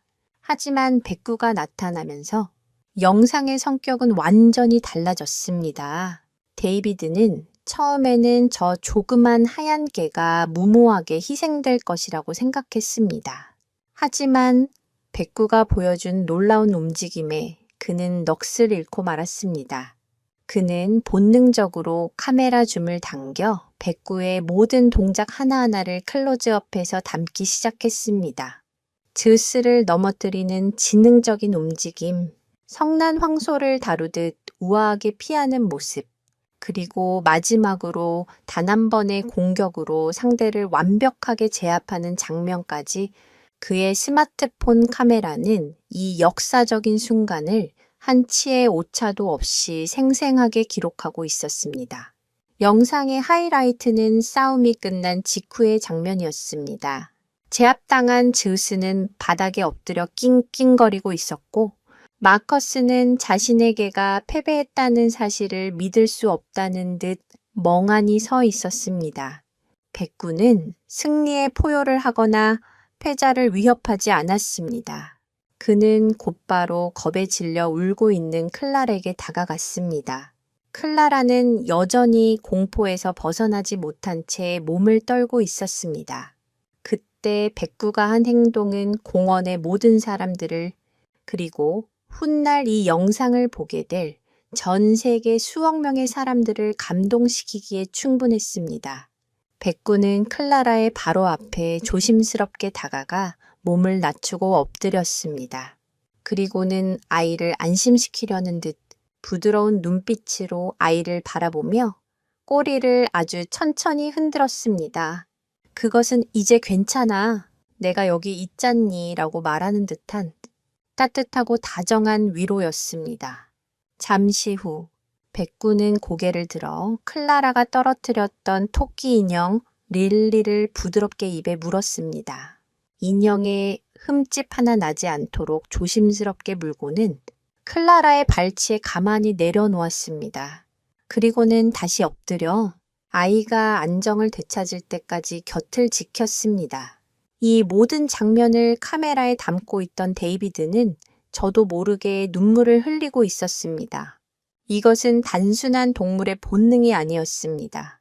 자신보다 몇 배는 큰 맹수와 싸운 직후라고는 믿기지 않을 정도의 이성적인 판단력과 약한 존재를 향한 깊은 공감 능력이 없이는 불가능한 행동이었습니다. 영상 속에는 이 감동적인 장면뿐만 아니라 주변 사람들의 반응도 고스란히 담겼습니다. 충격과 감탄, 그리고 안도의 한숨을 내쉬는 사람들의 표정, 뒤늦게 달려온 클라라의 엄마가 딸을 끌어안고 오열하는 모습, 그리고 이 모든 상황을 믿을 수 없다는 듯 허망한 표정으로 서 있는 마커스의 얼굴까지 이 영상은 사건의 전말과 관련된 모든 인물들의 감정을 담아낸 한 편의 완벽한 다큐멘터리였습니다. 영리한 동물에 대한 이야기는 역사 속에서도 종종 찾아볼 수 있습니다. 고대 로마에서는 전쟁터에서 주인의 목숨을 구한 군견에게 은으로 만든 목걸이를 수여했다는 기록이 있으며 일본에는 죽은 주인을 기다리다 세상을 떠난 충견 하치코의 이야기가 전해져 내려옵니다. 하지만 백구의 이야기는 단순한 충성심을 넘어 위기 상황에서의 놀라운 판단력과 지능, 그리고 약자에 대한 헌신적인 보호 본능을 보여주었다는 점에서 더욱 특별했습니다. 촬영을 마친 데이비드는 흥분을 감추지 못했습니다. 그는 이것이 단순한 재미있는 동물 영상이 아니라는 것을 직감했습니다. 이것은 세상에 알려야만 하는 중요한 메시지를 담고 있는 이야기였습니다. 그는 집으로 돌아가자마자 영상을 편집하기 시작했습니다. 그는 영상의 앞부분에 마커스가 김노인과 백구를 모욕하며 이런 무능한 개는 한국에만 있을 거야 라고 외쳤던 날의 짧은 클립을 추가했습니다. 그리고 그 뒤에 오늘 촬영한 기적 같은 영상을 이어 붙였습니다. 그는 영상의 제목을 이렇게 정했습니다. 사람들은 그를 무능하다고 불렀다. 그는 자신이 영웅임을 증명했다. 데이비드는 영상을 유튜브에 업로드하며 사건의 전말을 간략하게 설명하는 글을 덧붙였습니다. 그는 이것이 얼마나 큰 파장을 일으킬지 전혀 예상하지 못했습니다. 그는 그저 한 용감한 개와 그의 현명한 주인의 이야기가 잊히지 않기를 바랐을 뿐입니다. 하지만 인터넷의 파급력은 그의 상상을 훨씬 뛰어넘는 것이었습니다. 이 짧은 영상 하나가 곧 전 세계를 뒤흔들고 진돗개라는 견종의 위상을, 나아가 한국이라는 나라에 대한 인식을 바꾸는 거대한 태풍의 눈이 될 준비를 하고 있었습니다. 과연 이 영상은 세상에 어떤 변화를 가져올까요? 그리고 진실의 무게 앞에 사람들은 어떤 반응을 보이게 될까요? 사건 직후 공원은 거대한 혼란에 휩싸였습니다. 사람들의 비명소리와 아이의 울음소리를 듣고 공원 관리인들과 신고를 받고 출동한 경찰들이 현장에 도착했습니다. 하지만 그들이 처음 목격한 광경은 진실과는 거리가 멀었습니다. 그들의 눈에 비친 것은 거대한 도베르만이 바닥에 쓰러져 있고 그 옆에 하얀 진돗개가 서 있는 모습, 그리고 겁에 질려 울고 있는 어린 소녀였습니다. 초기 상황만 놓고 보면 마치 두 마리의 개가 싸웠고 그 과정에서 아이가 위협을 받은 것처럼 보이기 충분했습니다. 이때 이성을 잃었던 마커스가 교활하게 먼저 목소리를 높이기 시작했습니다. 그는 경찰에게 달려가 자신이 피해자인 것처럼 연기했습니다. 저 미친 개가 갑자기 내 개를 공격하고 저 아이에게까지 달려들었어요. 내 개는 아이를 지키려다 저렇게 다친 겁니다. 그는 자신의 도베르만이 입은 상처 하나 없는 명백한 사실을 외면한 채 뻔뻔한 거짓말을 늘어놓았습니다. 그는 김 노인을 손가락으로 가리키며 소리쳤습니다. 저 영감의 개는 원래부터 사나웠어요. 당장 저 개를 안락사시켜야 합니다. 마커스의 선제 공격은 효과가 있었습니다. 영어를 유창하게 구사하는 백인 남성의 주장과 어눌한 영어로 상황을 설명하려는 동양인 노인의 모습은 경찰에게 편견을 심어주기에 충분했습니다. 클라라의 엄마는 충격에서 벗어나지 못해 제대로 증언을 할 수 없었고 다른 목격자들은 섣불리 나섰다가 거구의 마커스에게 봉변을 당할까 두려워 침묵했습니다. 상황은 순식간에 백구와 김 노인에게 불리하게 돌아갔습니다. 경찰은 일단 두 마리의 개를 모두 격리 조치하기로 결정했습니다. 동물보호국의 직원들이 도착했고 그들은 백구의 목에 포획용 올가미를 걸려 했습니다. 그 순간 김 노인은 필사적으로 앞을 가로막았습니다. 안 됩니다. 내 개는 아무 잘못도 없소. 백구는 저 아이를 구한 영웅이란 말이오. 하지만 그의 외침은 공허한 메아리처럼 흩어질 뿐이었습니다. 백구는 주인의 슬픔과 분노를 느꼈지만 조금도 저항하지 않았습니다. 그는 오히려 김 노인을 안심시키려는 듯 그의 손을 한번 핥고는 순순히 동물보호국 직원을 따라 철창 안으로 들어갔습니다. 그 모습은 마치 자신의 결백함을 알기에 굳이 변명하거나 저항할 필요가 없다고 말하는 듯 했습니다. 김 노인은 철창에 갇혀 멀어져 가는 백구의 뒷모습을 보며 망견자실 주저앉았습니다. 평생을 함께한 동반자를 잃을지도 모른다는 공포가 그의 온몸을 덮쳤습니다. 이 사건은 지역 뉴스에 작게 보도되었습니다. 공원에서 개싸움, 어린이 위협받아, 관련 견종 격리 조치. 기사의 내용은 대부분 마커스의 주장을 바탕으로 작성되었고 백구는 공격성이 강한 위험한 개로 묘사되었습니다. 기사에는 특히 진돗개는 특정 주인에게만 충성하고 타인에게는 배타적인 성향이 강해 각별한 주의가 요구된다는 전문가의 인터뷰까지 실렸습니다. 진실은 철저히 왜곡되었고 여론은 백구에게 사형 선고를 내리는 쪽으로 기울고 있었습니다. 개 행동 심리학에서 알파독 신드롬이라는 용어가 한때 유행한 적이 있습니다. 이는 개가 무리의 우두머리가 되기 위해 공격적인 행동을 보인다는 이론이었지만 돈니라 덴바 현대의 많은 동물 행동학자들은 이 이론에 비판적입니다.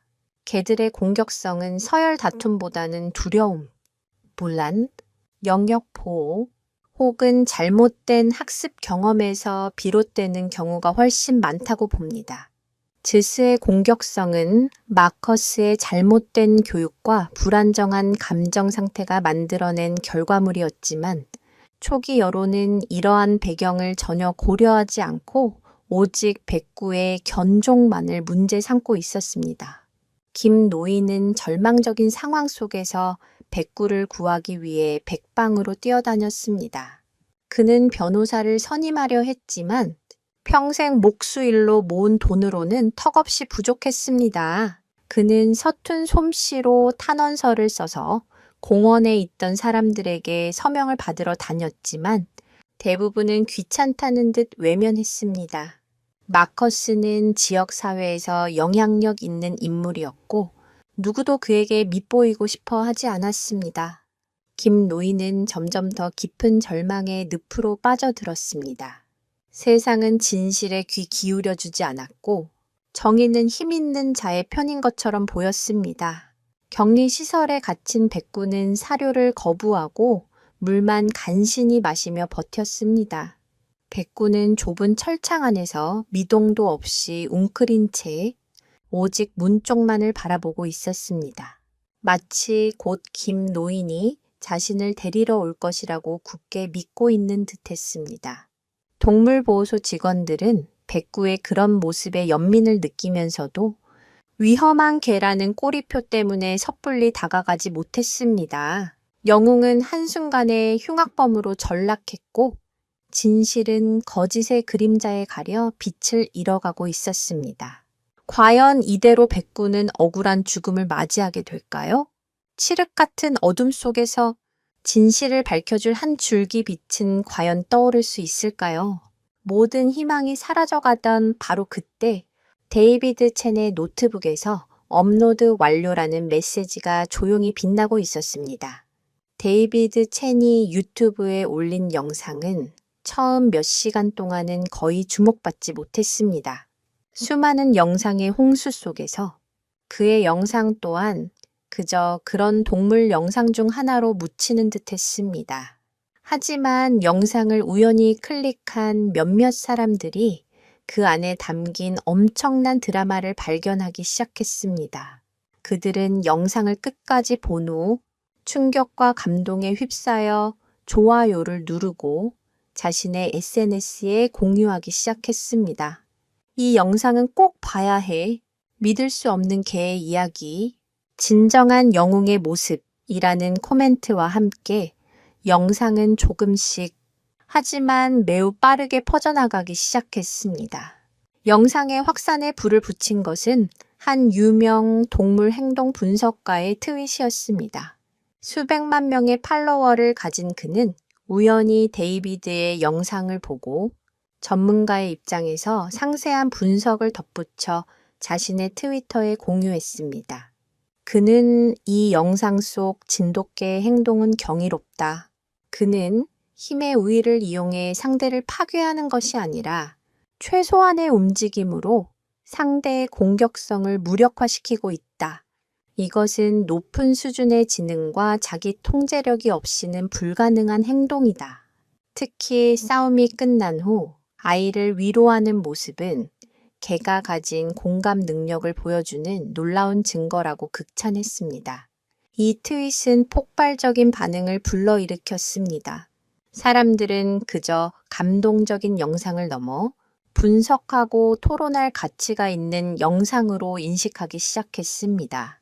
영상은 순식간에 수십만 수백만 뷰를 기록하며 전 세계로 퍼져나갔습니다. 댓글창에는 영어, 스페인어, 일본어, 프랑스어 등 다양한 언어로 된 감탄의 글들이 쏟아졌습니다. 처음엔 도베르만이 이길 줄 알았는데 저 하얀 개는 단순한 개가 아니야. 마스터야. 아이에게 인형을 가져다 주는 장면에서 눈물이 났습니다. 동물에게서 이런 깊은 감정을 느끼다니 마지막에 아이를 지키듯 곁에 앉아 있는 모습. 저것이 바로 진정한 충성과 용기다. 특히 사람들은 영상 앞부분에 삽입된 마커스가 이런 무능한 개는 한국에만 있을 거야 라고 외치는 장면과 뒷부분의 백구의 영웅적인 모습을 대비하며 분노와 감동을 동시에 느꼈습니다. 마커스의 오만함과 편견은 백구의 고결한 행동과 극명한 대조를 이루며 영상의 드라마를 극대화했습니다. 무능한 개라는 모욕적인 꼬리표는 역설적으로 백구를 겸손한 영웅의 상징으로 만들어 주었습니다. 영상의 인기는 온라인을 넘어 오프라인으로까지 번졌습니다. ABC, CNN, BBC 등 세계적인 언론사들이 이 사건을 주목하기 시작했습니다. 그들은 처음 지역 신문에 보도되었던 단순 개싸움 기사가 사실과 다를 수 있다는 가능성을 제기하며 심층 취재에 나섰습니다. 기자들은 영상을 올린 데이비드 첸을 찾아내 인터뷰했고 공원에 있던 다른 목격자들을 수소문하기 시작했습니다. 처음에는 침묵했던 목격자들도 전 세계적인 관심이 쏠리자 용기를 내기 시작했습니다. 그들은 하나둘씩 언론사와의 인터뷰에 응하며 마커스의 거짓말과 백구의 영웅적인 행동을 증언했습니다.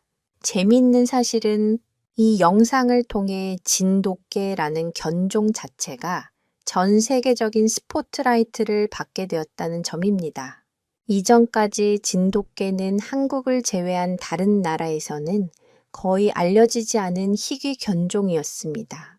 하지만 영상을 본 세계 각국의 견종 전문가들과 애견인들은 진돗개의 놀라운 능력에 매료되었습니다. 그들은 진돗개의 역사, 특성, 그리고 천연 기념물로 지정된 배경 등에 대해 연구하기 시작했습니다. 인터넷 포럼과 애견 커뮤니티에서는 진돗가의 토론이 활발하게 벌어졌습니다. 진돗개는 늑대의 유전적 특성을 많이 간직하고 있어 야생성이 강하면서도 주인에 대한 충성심이 결합된 독특한 견종이다. 단순히 예쁘거나 사납게 만든 개량종이 아닌 수천 년간 한반도의 자연 속에서 살아남은 자연의 걸작이다. 와, 같은 분석들이 쏟아져 나왔습니다. 백구의 이야기는 단순한 동물 미담을 넘어 편견에 맞선 진실의 승리라는 더 큰 의미를 담고 있었습니다. 마커스가 내뱉었던 인종차별적인 발언은 이제 그 자신에게 부메랑이 되어 돌아오고 있었습니다. 사람들은 그의 행동을 비난하며 그가 일하는 월스트리트의 금융회사까지 항해 메일을 보내기 시작했습니다. 진실을 담은 작은 영상 하나가 거대한 거짓의 성벽을 무너뜨리기 시작한 것입니다. 김노인은 이 모든 변화를 알지 못한 채 여전히 절망 속에서 하루하루를 보내고 있었습니다. 그는 인터넷을 할 줄도 몰랐고 뉴스를 볼 기력도 없었습니다. 그의 세상에는 오직 백구를 잃을지도 모른다는 공포뿐이었습니다. 하지만 그가 모르는 사이에 세상은 그의 편에 서기 시작했습니다. 수백만, 수천만 명의 사람들이 백구의 석방을 요구하는 목소리를 내기 시작했습니다. 이제 공은 다시 사법 당국과 언론에게로 넘어갔습니다.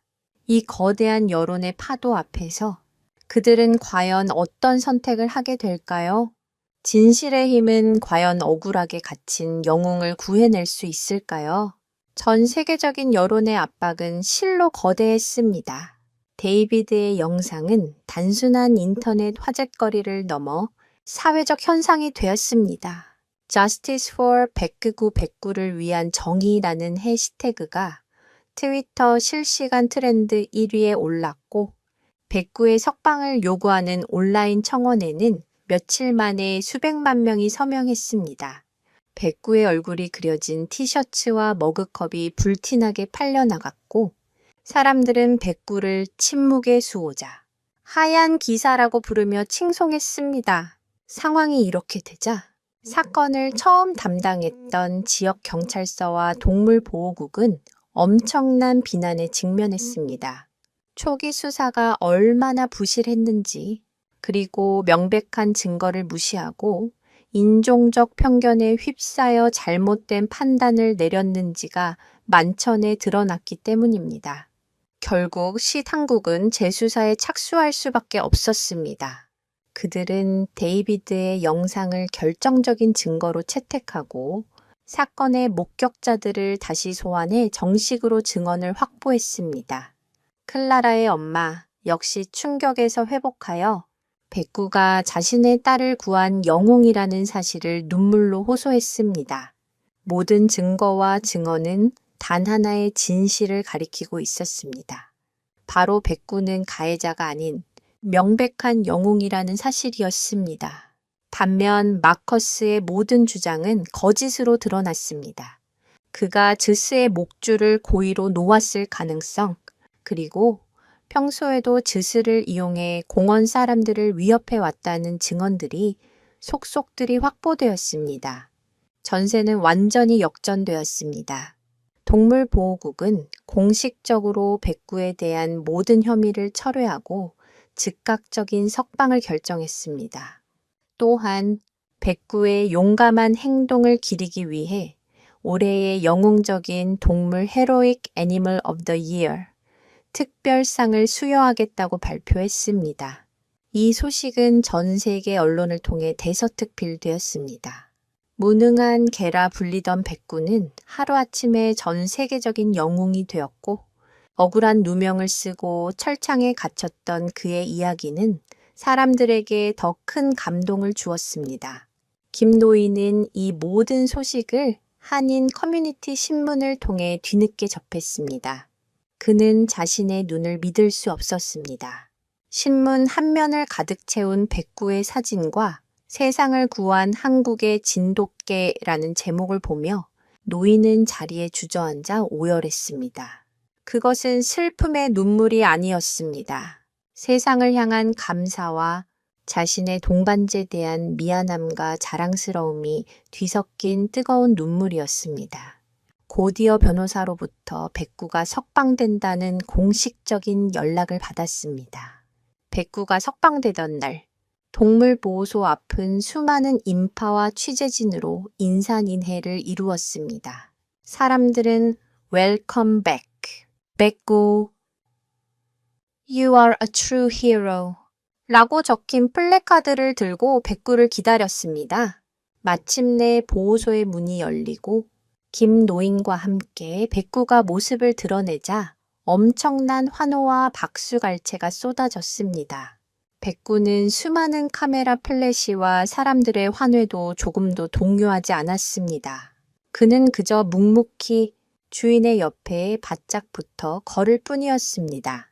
마치 이 모든 소란이 자신과는 상관없다는 듯 그의 세상에는 오직 주인 김노인만이 존재하는 듯 했습니다. 그 고요하고 기품 있는 모습은 사람들에게 더욱 깊은 감명을 주었습니다. 흥미롭게도 이 사건은 애니멀 테라피, 즉 동물을 통한 심리 치료의 효과를 다시 한번 입증하는 계기가 되었습니다. 특히 사건의 직접적인 피해자였던 클라라는 사건 이후 극심한 외상 후 스트레스 장애 PTSD에 시달렸지만 백구와의 만남을 통해 놀라울 정도로 빠르게 회복하는 모습을 보였습니다. 클라라의 부모는 김노인에게 간청하여 백구와 클라라가 정기적으로 만날 수 있게 해달라고 부탁했습니다. 백구는 클라라를 만날 때마다 그날 공원에서처럼 조용히 아이의 곁에 엎드려 그녀가 안정을 찾을 때까지 기다려 주었습니다. 백구의 존재는 그 어떤 상담이나 약물보다도 클라라에게 효과적인 치료제가 되어 주었습니다. 반면 마커스는 모든 것을 잃었습니다. 그는 동물 학대 및 위증, 공공안전 위협 등의 혐의로 기소되었습니다. 그가 다니던 회사는 회사의 명예를 실추시켰다는 이유로 그를 해고했습니다. 그는 하루아침에 사회적으로 매장당했고 사람들의 손가락질을 받는 신세로 전락했습니다. 그의 도베르만 즈스는 전문 교정시설로 보내져 공격성을 완화하는 훈련을 받게 되었습니다. 오만과 편견이 불러온 비참한 말로였습니다. 이제 세상의 모든 오해는 풀렸고 영웅은 제자리를 찾았습니다. 하지만 이야기는 아직 끝나지 않았습니다. 이 사건을 통해 인생이 송두리째 바뀐 또 한 명의 사람, 바로 마커스가 남아있었기 때문입니다. 모든 것을 잃고 나락으로 떨어진 그는 과연 자신의 잘못을 진심으로 뉘우칠 수 있을까요? 그리고 그는 자신의 오만함으로 상처를 주었던 노인과 그의 개에게 용서를 구할 용기를 낼 수 있을까요? 모든 것을 잃은 마커스는 텅 빈 자신의 고급 아파트에 홀로 남겨졌습니다. 직장, 명예, 그리고 유일한 자랑거리였던 즈스마저 그의 곁을 떠났습니다. 처음 며칠 동안 그는 분노와 자기 연민에 사로잡혀 있었습니다. 그는 모든 것을 세상 탓, 재수 없는 동양인 노인 탓, 그리고 멍청한 대중 탓으로 돌렸습니다. 그는 술에 취해 인터넷에 올라온 자신을 비난하는 기사와 댓글들을 읽으며 밤을 새웠습니다. 하지만 시간이 지날수록 그의 마음속에서 다른 감정이 싹트기 시작했습니다. 그것은 바로 공허함이었습니다. 그는 문득 자신이 왜 그렇게 즈스의 힘과 공격성에 집착했는지 돌아보게 되었습니다. 월스트리트의 치열한 경쟁 속에서 그는 항상 강해 보여야 한다는 압박감에 시달렸습니다. 약점을 보이는 순간 잡아먹히는 정글과도 같은 곳에서 그는 갑옷처럼 오만함과 과시욕으로 자신을 무장했습니다. 즈스는 그의 불안한 내면을 감추기 위한 방패이자 타인을 억누름으로써 자신의 존재의 가치를 확인하려는 비뚤어진 욕망의 투영이었습니다. 그는 즈스를 사랑한 것이 아니라 즈스를 통해 비치는 자신의 강한 이미지를 사랑했던 것입니다. 그는 데이비드의 영상을 수백 번도 더 돌려보았습니다. 처음에는 분노로, 그 다음에는 질투로, 그리고 마지막에는 경외심으로 그는 백구의 움직임 하나하나를 뜯어보았습니다. 불필요한 힘을 전혀 쓰지 않으면서도 상대를 완벽하게 제압하는 지능, 승리한 후에도 패자를 모욕하지 않는 품격, 그리고 약자를 향한 무한한 다정함. 백구의 모습 속에서 마커스는 자신이 평생 갈망했지만 결코 가질 수 없었던 진정한 강함을 보았습니다. 그것은 타인을 짓밟는 힘이 아니라 자신을 통제하고 약자를 포용하는 내면의 힘이었습니다. 그리고 그는 김노인을 떠올렸습니다. 자신이 무시하고 모욕했던 늙고 초라해 보였던 동양인 노인. 하지만 그 노인은 자신에게가 억울한 누명을 썼을 때, 세상 모두가 등을 돌렸을 때도 결코 포기하지 않았습니다. 그는 거대한 권력과 여론 앞에서 홀로 맞서 싸웠습니다. 그 모습은 결코 나약하지 않았습니다. 오히려 그 어떤 젊은이보다도 강인하고 용감했습니다. 김노인과 백구의 관계는 자신이 즈스와 맺었던 수직적인 지배 복종 관계와는 차원이 다른 것이었습니다. 그것은 서로를 존중하고 신뢰하는 수평적인 유대감이었습니다. 마침내 마커스는 깨달았습니다. 자신이 얼마나 어리석고 교만했는지를, 자신의 편견이 얼마나 많은 사람들에게 깊은 상처를 주었는지를 그는 난생 처음으로 진정한 의미의 부끄러움을 느꼈습니다. 며칠을 고심하던 그는 무언가 결심한 듯 자리에서 일어났습니다. 그는 평생 입어본 적 없는 낡은 청바지와 티셔츠로 갈아입고 집을 나섰습니다. 그의 손에는 아무것도 들려있지 않았습니다. 그의 발걸음은 김 노인의 작은 집을 향하고 있었습니다. 김 노인의 집 앞에 도착한 마커스는 차마 초인종을 누르지 못하고 한참을 서성였습니다. 무슨 말을 해야 할까? 용서받을 수 있을까마? 아니, 용서를 구할 자격조차 없는 것이 아닐까?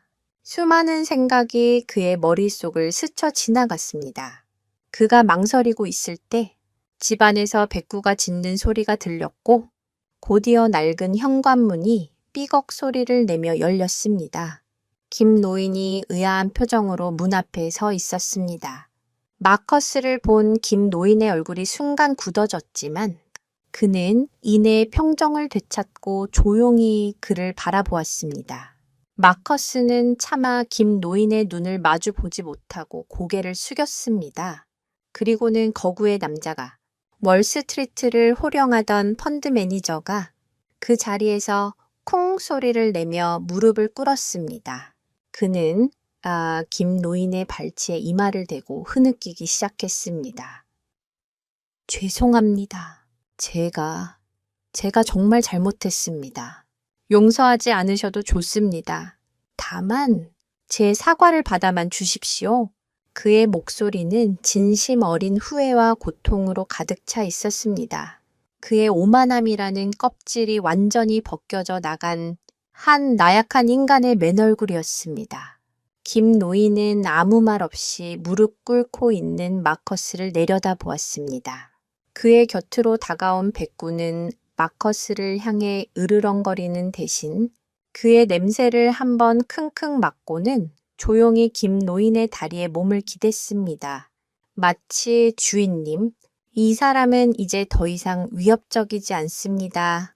라고 말하는 듯 했습니다. 개의 후각 능력은 때때로 인간의 감정 변화에 따른 화학적 변화까지 감지할 수 있다고 합니다. 마커스의 몸에서 풍기는 냄새는 더 이상 이전의 공격성과 스트레스의 냄새가 아니었을 것입니다. 백구는 아마도 그의 진심 어린 뉘우침을 본능적으로 감지했을지도 모릅니다. 김 노인은 깊은 한숨을 내쉬었습니다. 그는 천천히 허리를 굽혀 마커스의 어깨에 손을 얹었습니다. 일어나시오. 남자의 무릎은 그리 쉽게 꿇는 것이 아니오. 김 노인의 목소리는 따뜻하고 단단했습니다. 과연 김 노인은 마커스의 사과를 받아들일까요? 그리고 이 뒤늦은 사과는 상처받은 영혼들을 치유하고 새로운 관계의 시작을 알리는 씨앗이 될 수 있을까요?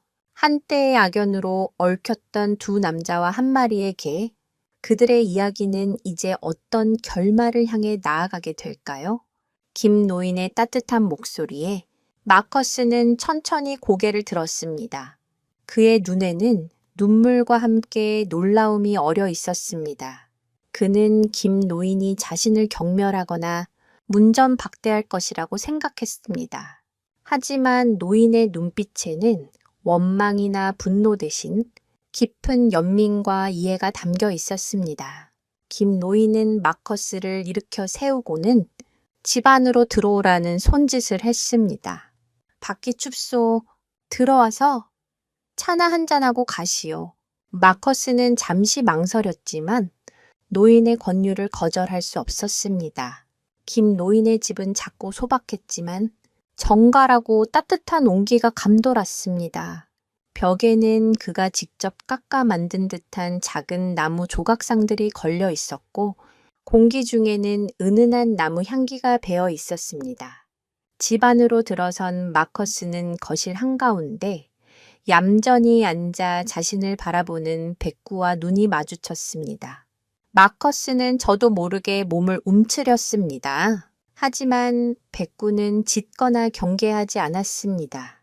그저 깊고 고요한 눈으로 마커스를 관찰할 뿐이었습니다. 그 눈빛은 마치 그의 영혼을 꿰뚫어 보는 듯 했습니다. 김 노인은 부엌으로 가 따뜻한 보리차를 내왔습니다. 마주 앉은 두 사람 사이에는 어색한 침묵이 흘렀습니다. 먼저 침묵을 깬 것은 김 노인이었습니다. 당신도 힘들었을게요.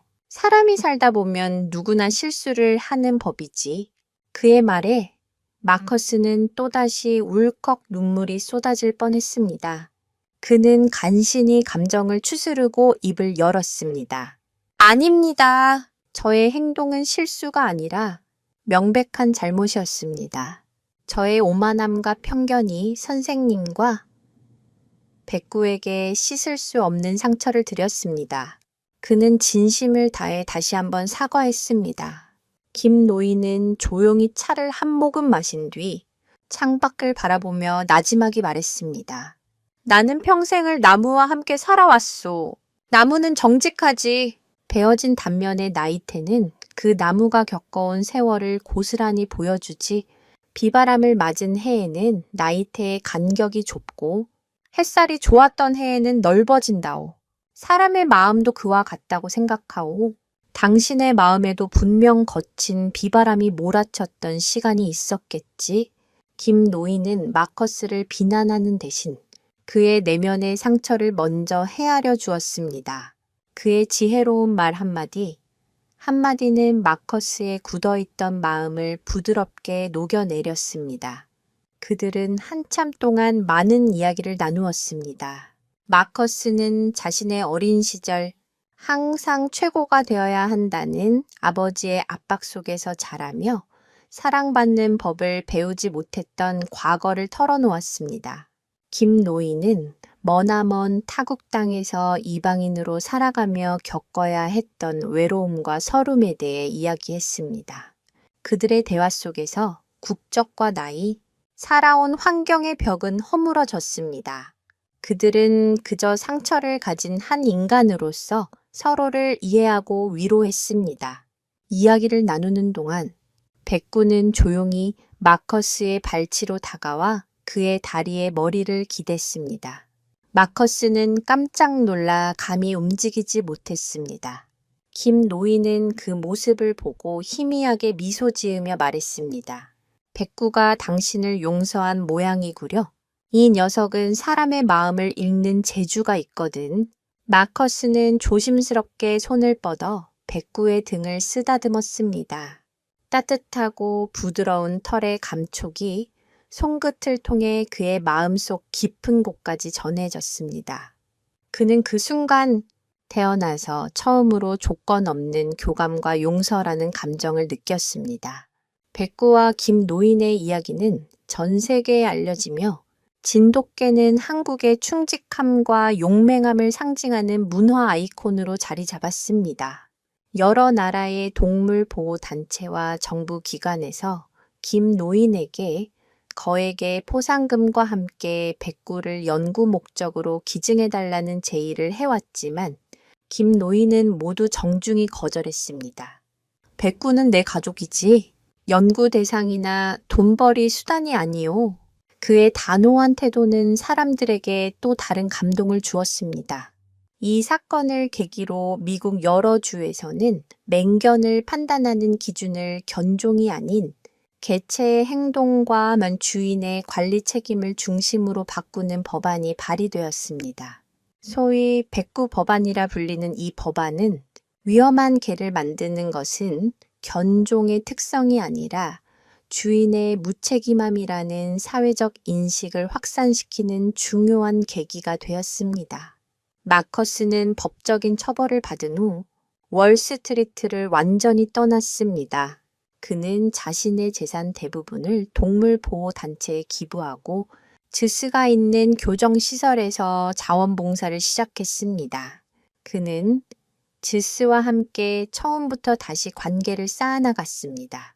이번에는 통제와 지배가 아닌 교감과 신뢰를 바탕으로 한 관계였습니다.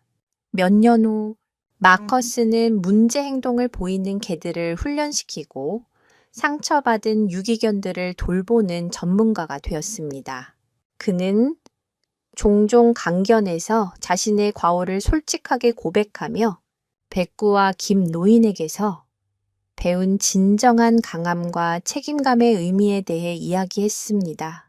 김노인과 백구는 예전처럼 매일 공원을 산책하며 조용하고 평화로운 삶을 이어갔습니다. 하지만 이제 그들을 바라보는 세상의 시선은 완전히 달라져 있었습니다. 백구는 더 이상 무능한 동양인의 개가 아니었습니다. 그는 인종과 국가를 넘어 용기와 헌신, 그리고 지혜의 상징이 되었습니다. 김 노인의 벤치 옆에는 항상 작은 선물과 감사 편지가 놓여 있었고, 사람들은 멀리서나마 그들의 모습을 존경의 눈빛으로 바라보았습니다. 백구는 그저 자신의 본성에 따라 행동했을 뿐이지만 그의 작은 날갯짓은 세상을 더 나은 곳으로 바꾸는 거대한 태풍이 되었습니다. 고요한 영웅 백구의 유산은 그렇게 사람들의 마음속에 영원히 살아 숨쉬게 되었습니다. 이 이야기는 우리에게 많은 것을 생각하게 합니다. 진정한 강함이란 무엇일까요? 그것은 남을 억누르는 힘이 아니라 자신을 다스리고 약자를 보호하는 용기에서 비롯되는 것이 아닐까요? 백구는 우리에게 말보다 더 큰 울림을 주는 행동으로 그 답을 보여주었습니다. 오늘 우리가 함께 나눈 이 이야기가 여러분의 마음에 작은 온기를 더했기를 바랍니다. 편견과 오해가 가득한 세상 속에서도 묵묵히 자신의 자리를 지키며 선한 영향력을 펼치는 존재들이 있기에 세상은 아직 살만하다는 희망을 가져봅니다.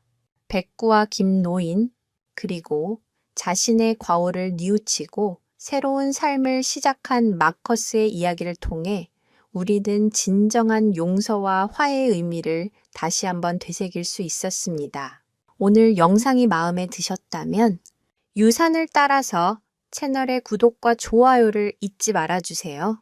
여러분의 작은 관심이 더 좋은 이야기를 만드는 데 큰 힘이 됩니다. 다음 영상에서는 더욱 흥미롭고 감동적인 이야기로 여러분을 찾아뵙겠습니다.